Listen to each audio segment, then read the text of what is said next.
What's up, YouTube? It's your boy Reg from Reinvention Fitness LLC with another episode of Somebody Needs to Hear It.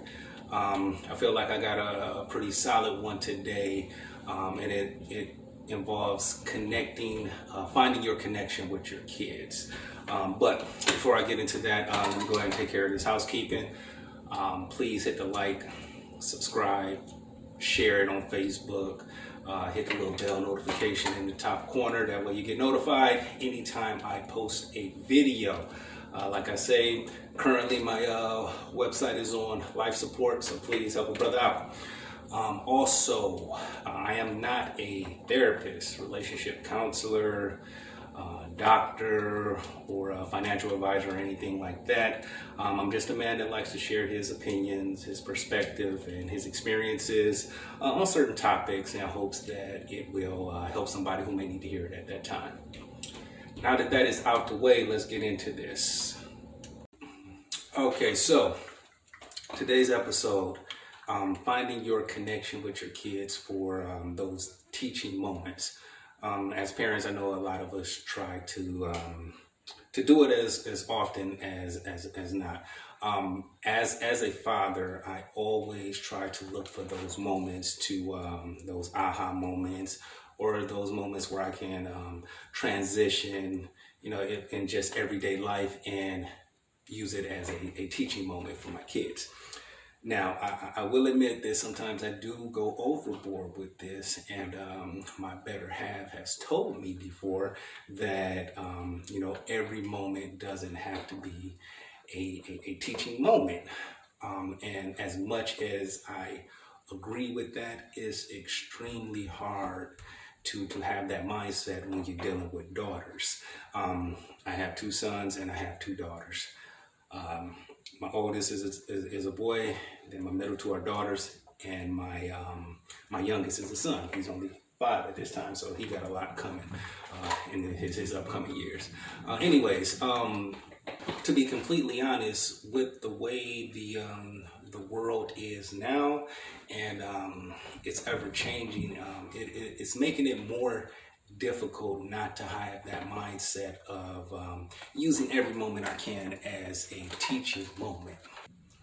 But with that said, one thing that I have noticed is that the connection with my oldest son, it comes a little more naturally. I don't know if that has to do with him being the oldest. I do understand the dynamic with the difference between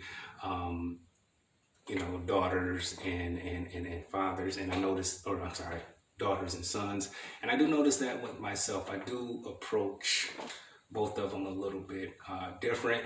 Like any father, I do believe that we tend to be a little more protective of daughters. But with my son, I started to think, like, why is it so easy to connect with my son and actually give all these life lessons without any pushback or anything, and it just happens organically.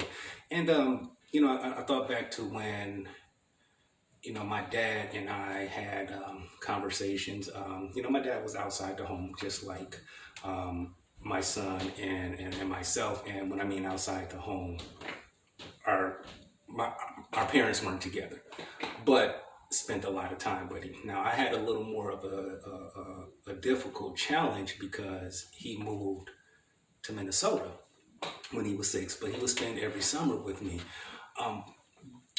And when he came up here, we would always connect through sports.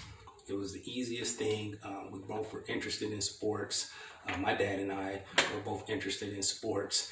And it just kind of grew organically into this connection where I can always apply life lessons through sports, and not necessarily with him being involved in sports.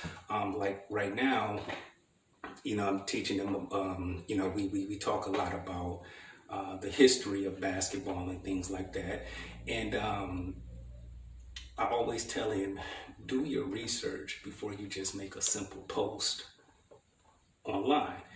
And I know he gets sick of me doing this, but if he posts something wrong or just posts something just based on opinion or whatever the case may be, I challenge him on it. So what I'm trying to do is get him to look at all angles, and he accepts that. So in that aspect, it's easy to kind of navigate and transition to life lessons with my son. My daughters, totally different story. So with my daughters, it's a little more difficult because they're not into sports like I am. And as you know, any father will know, sometimes, especially depending on age, their interests can change often. They really don't. No, I have one that's 13. I'm sorry, and I have one that's 20. So, the 13-year-old is a little more difficult because her interests change often. So with my 20-year-old, she's very, very independent. So it's a little bit harder with her because she's off trying to do her thing. She's trying to figure out life on her own, which I commend. I really like that, and I've just let her know that I'm here whenever you need me or whatever. But with the 13-year-old, since she's still under my roof and going through the things 13-year-olds go through, it's kind of difficult to find that connection. So what I want to do is challenge you as well as challenge myself, because I've been trying to do this for a while.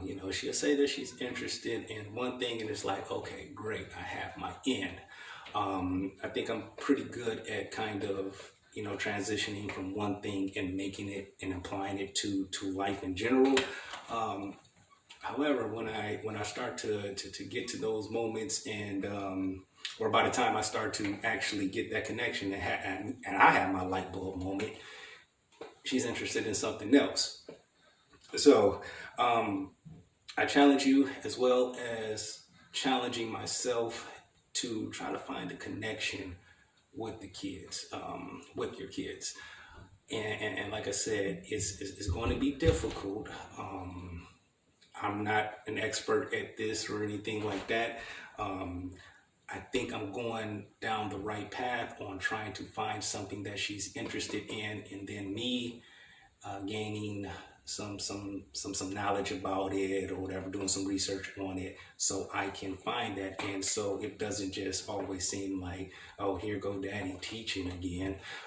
So yeah, if y'all have any advice on how to help me out on that, feel free to drop it in the comments. I would appreciate it greatly. All right, so with that being said, you know how I end every video. You may or may not need to hear this at this time. Chances are you probably know somebody who does. I often put these videos out because it was something I needed to hear. I just heard it. I'm gonna catch you on the next video.